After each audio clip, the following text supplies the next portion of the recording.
StarWars.com recently published a blog post in its Inside Intel series all about Palpatine's contingency plan.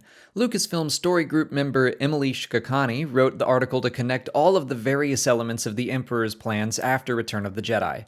Everything from Operation Cinder up to the Final Order, and there are a couple interesting passages I wanted to highlight. First, we get a little more insight into his plans for Rey. Thanks to the Rise of Skywalker novelization, we already knew Palpatine's clone body was too weak to hold his spirit after he died on the second Death Star, so he tried to make more clones and strand casts of himself that would hopefully be able to contain him. That's how Rey's father was created, and then Palpatine saw Rey as the perfect vessel. I think the film was fairly ambiguous about what Palpatine wanted from her during the Battle of Exegol. Did he actually want to die and have her rule in his place? Or was his spirit going to pass into her body and fully take over, Ghostbusters 2 style?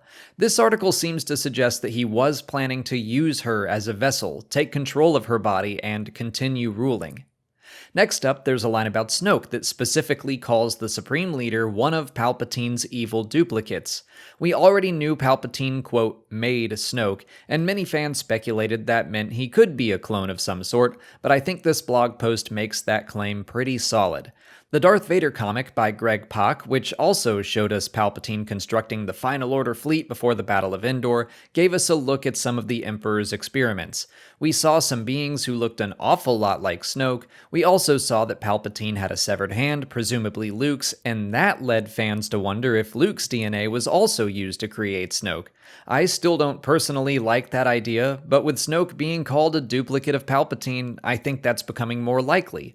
Obviously, Snoke isn't a cell-for-cell clone of Palpatine. He could be a combination of different people, like Cell from Dragon Ball Z, who was created by using DNA from all the greatest fighters in the galaxy. It's still far from a full picture, but I think Snoke was originally created to be a vessel for Palpatine's spirit. It didn't work out, but Palpatine saw some use for him and then gave him planted memories and a personality, or maybe he simply used him as a meat puppet to get him in control of the First Order to run around creating chaos and to manipulate Ben Solo into falling to the dark side. I think it's all a little much, but I do think that's what probably happened. The last little line I wanted to focus on is about Operation Cinder and how Palpatine's protege, Gallius Rax, was meant to completely destroy the Empire, allowing only a handful of worthy survivors to venture into the unknown regions to start the First Order. But the plan was thwarted by Grand Admiral Rae Sloane, who stopped the destruction of Jakku. She still led those worthy Imperials into the unknown regions, but several survivors were left behind, and remnants of the Empire continued on in the known galaxy for years after the official end of the war. I bring this up because I think it raises some questions surrounding Moff Gideon and his group of Imperials, maybe Grand Admiral Thrawn as well.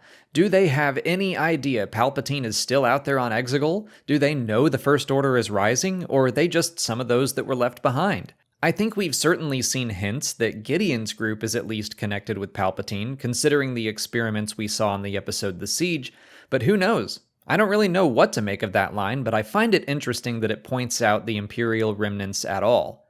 And honestly, just a reminder that this is all coming from a blog post.